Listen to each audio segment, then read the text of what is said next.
News next top ನ್ಯೂಸ್ಗೆ ಸ್ವಾಗತ. ನಾನು ಜೋಬಿನ್ ಅಮಾಸೆಬೈಲು. ಟಾಪ್ ನ್ಯೂಸ್ ನೋಡೋಣ. ಅದಕ್ಕೂ ಮುನ್ನ ಈ ಕ್ಷಣದ ಹೆಡ್ಲೈನ್ಸ್.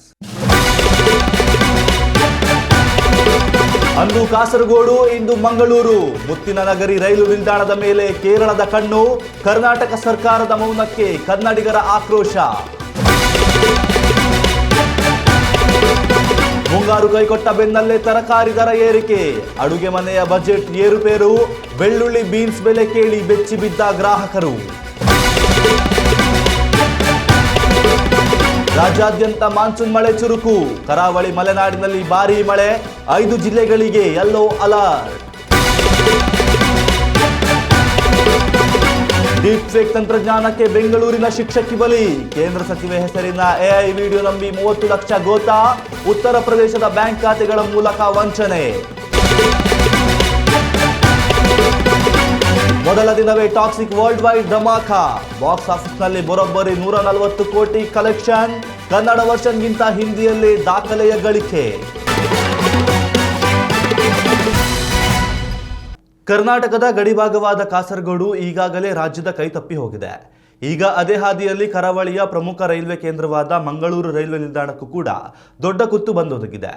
ಸುಮಾರು 3 ದಶಕಗಳ ಸುದೀರ್ಘ ಹೋರಾಟದ ಫಲವಾಗಿ ಕರ್ನಾಟಕಕ್ಕೆ ಸಿಕ್ಕಿದ್ದ ಮಂಗಳೂರು ರೈಲ್ವೆ ವಲಯವನ್ನ ಮರಳಿ ಕೇರಳದ ಪಾಲಕ್ಕಾಡ್ ವಿಭಾಗಕ್ಕೆ ಸೇರಿಸಲು ತೆರೆಮರೆಯಲ್ಲಿ ಭಾರಿ ಸಂಚು ರೂಪಿಸಲಾಗುತ್ತಿದೆ. ಇದು ಕನ್ನಡಿಗರ ಸ್ವಾಭಿಮಾನ ಮತ್ತು ಹಿತಾಸಕ್ತಿಗೆ ಧಕ್ಕೆ ತರುವಂತಹ ಆತಂಕಕಾರಿ ಬೆಳವಣಿಗೆಯಾಗಿದೆ. ಕೇರಳದ ರಾಜಕೀಯ ಪಕ್ಷಗಳು ತಮ್ಮ ರಾಜ್ಯದ ಜನರ ಆಕ್ರೋಶವನ್ನು ತಣಿಸಲು ಮತ್ತು ರಾಜಕೀಯ ಬೇಳೆ ಬೇಯಿಸಿಕೊಳ್ಳಲು ಈ ರೀತಿಯ ತಂತ್ರ ರೂಪಿಸುತ್ತಿವೆ. ಅಲ್ಲಿನ ಅಧಿಕಾರಿಗಳು ಒಟ್ಟಾಗಿ ಸೇರಿ ಮಂಗಳೂರು ನಿಲ್ದಾಣಗಳನ್ನು ವಾಪಸ್ ಪಡೆಯಲು ಪಿತೂರಿ ನಡೆಸುತ್ತಿದ್ದಾರೆ. ಆದರೆ ಈ ಇಡೀ ಪ್ರಕ್ರಿಯೆಯಲ್ಲಿ ಕರ್ನಾಟಕ ಸರ್ಕಾರ ಮತ್ತು ಸ್ಥಳೀಯ ಜನಪ್ರತಿನಿಧಿಗಳು ಕಣ್ಣು ಮುಚ್ಚಿ ಕುಳಿತಿರುವುದು ಅತ್ಯಂತ ಖೇದಕರ ಸಂಗತಿಯಾಗಿದೆ. ನಮ್ಮದೇ ಆದ ಆಸ್ತಿಯನ್ನ ಮತ್ತೊಂದು ರಾಜ್ಯಕ್ಕೆ ಬಿಟ್ಟುಕೊಡಲು ನಾವು ಸೌಮ್ಯವಾಗಿ ಒಪ್ಪಿಕೊಳ್ಳುತ್ತಿದ್ದೇವೆ ಎಂಬ ಪ್ರಶ್ನೆ ಮೂಡುತ್ತಿದೆ. ಈಗಾಗಲೇ ಕೇರಳದ ಪಾಲಕ್ಕಾಡ್ನಲ್ಲಿರುವ ರೈಲ್ವೆ ಕಚೇರಿ ಮುಂದೆ ಅಲ್ಲಿನ ಆಡಳಿತಾರೂಢ ಕಾಂಗ್ರೆಸ್ ನೇತೃತ್ವದ ಯುಡಿಎಫ್ ಮೈತ್ರಿಕೂಟ ಮತ್ತು ಇತರ ಪಕ್ಷಗಳು ತೀವ್ರವಾದ ಪ್ರತಿಭಟನೆ ಹಾಗೂ ಉಪವಾಸ ಸತ್ಯಾಗ್ರಹವನ್ನು ಆರಂಭಿಸಿವೆ. ಮಂಗಳೂರು ರೈಲ್ವೆ ವಲಯವನ್ನ ಮೈಸೂರು ವ್ಯಾಪ್ತಿಗೆ ಸೇರಿಸುವ ನಿರ್ಧಾರದ ವಿರುದ್ಧ ಅವರು ಒಗ್ಗಟ್ಟಾಗಿ ನಿಂತಿದ್ದಾರೆ. ಕೇರಳದ ಈ ತೀವ್ರ ಹೋರಾಟದ ಎದುರು ಕರ್ನಾಟಕದ ನಾಯಕರು ಮೌನಕ್ಕೆ ಶರಣಾಗಿರುವುದು ಕನ್ನಡಿಗರ ಆಕ್ರೋಶಕ್ಕೆ ಕಾರಣವಾಗಿದೆ. ಇನ್ನಾದರೂ ಕನ್ನಡಿಗರು ಈ ಮೌನವನ್ನು ಮುರಿಯದಿದ್ದರೆ ಮುಂದಿನ ದಿನಗಳಲ್ಲಿ ಕರಾವಳಿಯ ಭಾಗದ ಪ್ರಮುಖ ಆದಾಯ ತರುವ ರೈಲು ನಿಲ್ದಾಣಗಳು ಸಂಪೂರ್ಣವಾಗಿ ಕೇರಳದ ವಶವಾಗಲಿವೆ. ಇದು ಕೇವಲ ರೈಲ್ವೆ ವಿಭಾಗದ ನಷ್ಟವಲ್ಲ, ಬದಲಿಗೆ ಕನ್ನಡಿಗರ ಭವಿಷ್ಯ ಮತ್ತು ಹಕ್ಕಿನ ಪ್ರಶ್ನೆಯಾಗಿದೆ. ಆದ್ದರಿಂದ ಎಲ್ಲ ಕನ್ನಡಿಗರು ಒಟ್ಟಾಗಿ ಎದ್ದು ನಿಂತು ನಮ್ಮ ಹಕ್ಕನ್ನು ರಕ್ಷಿಸಿಕೊಳ್ಳಲು ಧ್ವನಿ ಎತ್ತಬೇಕಾದ ಅನಿವಾರ್ಯತೆ ಎದುರಾಗಿದೆ. ರಾಜ್ಯದಲ್ಲಿ ಈ ಬಾರಿ ಮುಂಗಾರು ಮಳೆಯು ನಿರೀಕ್ಷಿತ ಪ್ರಮಾಣದಲ್ಲಿ ಸುರಿಯದ ಕಾರಣ ಕೃಷಿ ಇಳುವರಿಯು ತೀವ್ರವಾಗಿ ಕುಸಿದಿದೆ.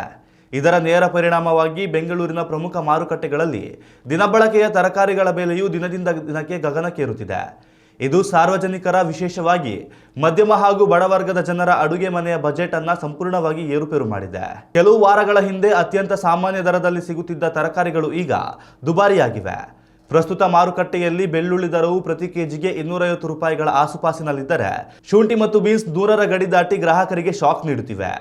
ನಿತ್ಯದ ಅಡುಗೆಗೆ ಬೇಕಾಗುವ ಈರುಳ್ಳಿ, ಕ್ಯಾರೆಟ್ ಹಾಗೂ ನುಗ್ಗೆಕಾಯಿಯಂಥ ಪದಾರ್ಥಗಳ ಬೆಲೆಯಲ್ಲಿಯೂ ಗಣನೀಯವಾಗಿ ಹೆಚ್ಚಾಗಿದೆ. ಕೇವಲ ಟೊಮೆಟೊ ಮಾತ್ರ ಸದ್ಯಕ್ಕೆ ಜನಸಾಮಾನ್ಯರ ಕೈಗೆಟುಕುವ ದರದಲ್ಲಿದೆ. ಈ ಬೆಲೆ ಏರಿಕೆಯಿಂದ ಹಿಂದೆ ಕೆಜಿಗಟ್ಟಲೆ ತರಕಾರಿ ಖರೀದಿಸುತ್ತಿದ್ದ ಗ್ರಾಹಕರು ಈಗ ಕೇವಲ 1/4 ಕೆಜಿ ಅಥವಾ ಅರ್ಧ ಕೆಜಿಗೆ ತಮ್ಮ ಖರೀದಿಯನ್ನು ಸೀಮಿತಗೊಳಿಸುತ್ತಿದ್ದಾರೆ.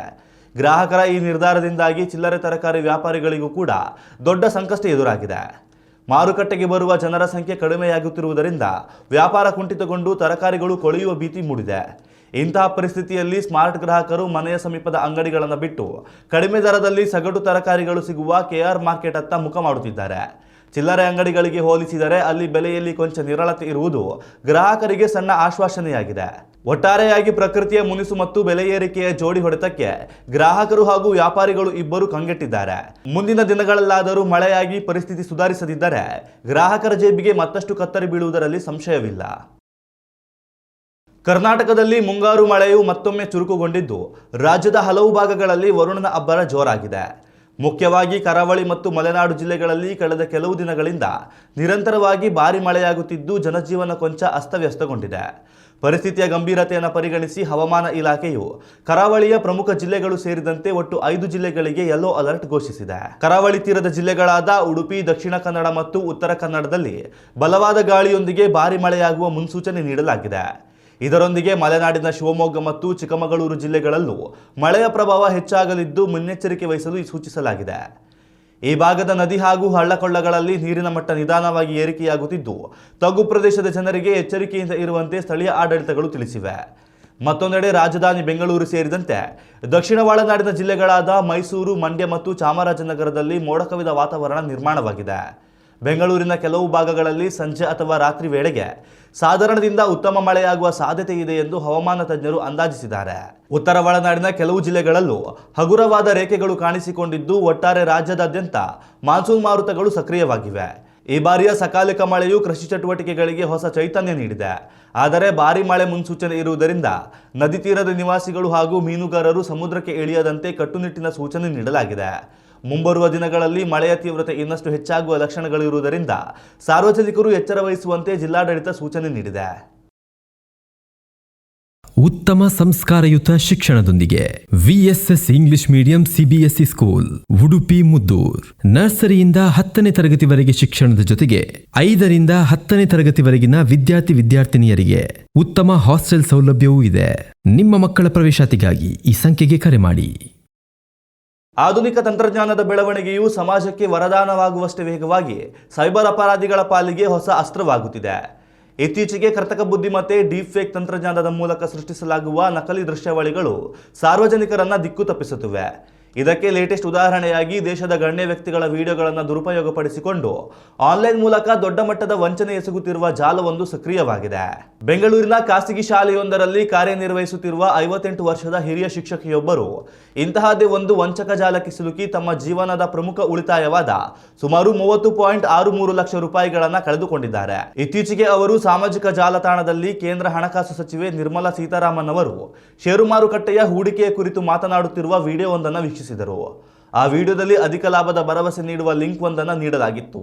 ಆದರೆ ಅದು ಅಪರಾಧಿಗಳು ತಂತ್ರಜ್ಞಾನ ಬಳಸಿ ಸೃಷ್ಟಿಸಿದ ಸಂಪೂರ್ಣ ನಕಲಿ ವಿಡಿಯೋ ಎಂಬ ಸತ್ಯ ಅರಿಯದ ಶಿಕ್ಷಕಿ ಆ ಲಿಂಕ್ ಕ್ಲಿಕ್ ಮಾಡಿ ಹೂಡಿಕೆ ಮಾಡಲು ಆಸಕ್ತಿ ತೋರಿಸಿದ್ದಾರೆ. ಇದರ ಬೆನ್ನಲ್ಲೇ ಅಪರಿಚಿತ ವ್ಯಕ್ತಿಗಳು ವಾಟ್ಸಪ್ ಮೂಲಕ ಶಿಕ್ಷಕಿಯನ್ನು ಸಂಪರ್ಕಿಸಿ ತಾವೇ ಹೂಡಿಕೆಗೆ ಮಾರ್ಗದರ್ಶನ ನೀಡುವುದಾಗಿ ನಂಬಿಸಿದ್ದಾರೆ. ಅವರ ಮಾತುಗಳನ್ನು ನಂಬಿ ಹಂತ ಹಂತವಾಗಿ ವಿವಿಧ ಬ್ಯಾಂಕ್ ಖಾತೆಗಳಿಗೆ ದೊಡ್ಡ ಮೊತ್ತದ ಹಣವನ್ನು ವರ್ಗಾಯಿಸಿದ್ದಾರೆ. ತದನಂತರ ತಾವು ಹೂಡಿದ ಹಣ ಅಥವಾ ಲಾಭ ವಾಪಸ್ ಸಿಗದೆ ಇದ್ದಾಗ ಮತ್ತು ವಂಚಕರು ಮತ್ತಷ್ಟು ಹಣಕ್ಕೆ ಬೇಡಿಕೆ ಇಟ್ಟಾಗ ಅವರಿಗೆ ಮೋಸ ಹೋಗಿರುವುದು ಅರಿವಿಗೆ ಬಂದಿದೆ. ಈ ಕುರಿತು ಸದ್ಯ ಬೆಂಗಳೂರಿನ ಪೂರ್ವ ವಿಭಾಗದ ಸೈಬರ್ ಕ್ರೈಮ್ ಪೊಲೀಸ್ ಠಾಣೆಯಲ್ಲಿ ದೂರು ದಾಖಲಾಗಿದ್ದು ತನಿಖೆ ಮುಂದುವರೆದಿದೆ. ನಗರದಲ್ಲಿ ಇಂತಹ ಹೂಡಿಕೆ ವಂಚನೆಗಳು ತೀವ್ರವಾಗಿ ಹೆಚ್ಚುತ್ತಿದ್ದು ಸಾರ್ವಜನಿಕರು ಸಾಮಾಜಿಕ ಜಾಲತಾಣಗಳಲ್ಲಿ ಬರುವ ಗಣ್ಯ ವ್ಯಕ್ತಿಗಳ ಹೂಡಿಕೆ ಸಲಹೆಗಳ ವಿಡಿಯೋಗಳನ್ನು ಕುರುಡಾಗಿ ನಂಬಬಾರದು ಎಂದು ಪೊಲೀಸರು ಎಚ್ಚರಿಸಿದ್ದಾರೆ. ಯಾವುದೇ ಆಮಿಷಗಳಿಗೆ ಒಳಗಾಗದೆ ಸೆಬಿ ನೋಂದಾಯಿತ ಅಧಿಕೃತ ಸಂಸ್ಥೆಗಳ ಮೂಲಕವೇ ವ್ಯವಹಾರ ನಡೆಸಲು ಹಿರಿಯ ಅಧಿಕಾರಿಗಳು ನಾಗರಿಕರಲ್ಲಿ ಮನವಿ ಮಾಡಿದ್ದಾರೆ.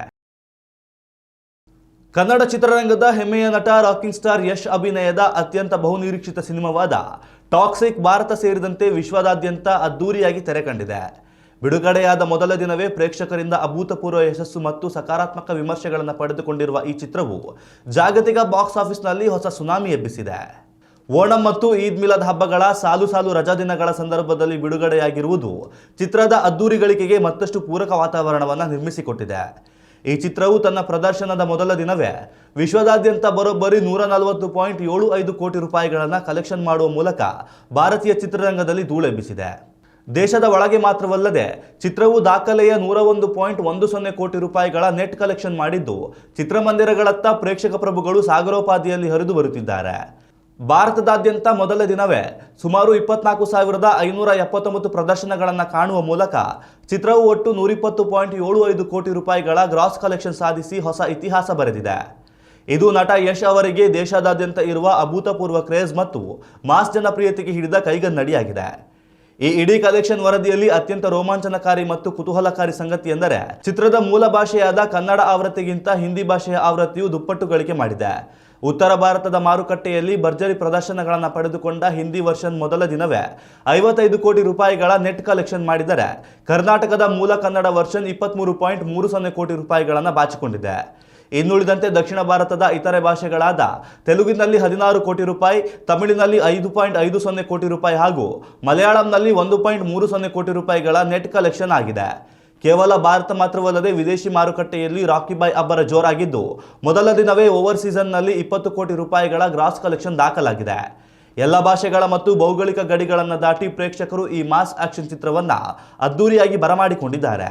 ವಾರಾಂತ್ಯದ ದಿನಗಳು ಹತ್ತಿರವಾಗುತ್ತಿರುವುದರಿಂದ ಮುಂಬರುವ ದಿನಗಳಲ್ಲಿ ಟಾಕ್ಸಿಕ್ ಸಿನಿಮಾ ಬಾಕ್ಸ್ ಆಫೀಸ್ನಲ್ಲಿ ಇನ್ನು ಹಲವು ಹೊಸ ದಾಖಲೆಗಳನ್ನು ನಿರ್ಮಿಸುವುದರಲ್ಲಿ ಯಾವುದೇ ಸಂಶಯವಿಲ್ಲ. ಇನ್ನಷ್ಟು ತಾಜಾ ಸುದ್ದಿಗಳಿಗಾಗಿ ನೋಡ್ತಾ ಇರಿ ನ್ಯೂಸ್ ನೆಕ್ಸ್ಟ್. ಇದು ವರ್ತಮಾನದ ಕೈಗನ್ನಡಿ. ಉತ್ತಮ ಸಂಸ್ಕಾರಯುತ ಶಿಕ್ಷಣದೊಂದಿಗೆ VSS English medium CBSE school Udupi Muddur. ನರ್ಸರಿಯಿಂದ 10ನೇ ತರಗತಿವರೆಗೆ ಶಿಕ್ಷಣದ ಜೊತೆಗೆ 5ರಿಂದ 10ನೇ ತರಗತಿವರೆಗಿನ ವಿದ್ಯಾರ್ಥಿನಿಯರಿಗೆ ಉತ್ತಮ ಹಾಸ್ಟೆಲ್ ಸೌಲಭ್ಯವೂ ಇದೆ. ನಿಮ್ಮ ಮಕ್ಕಳ ಪ್ರವೇಶಾತಿಗಾಗಿ ಈ ಸಂಖ್ಯೆಗೆ ಕರೆ ಮಾಡಿ.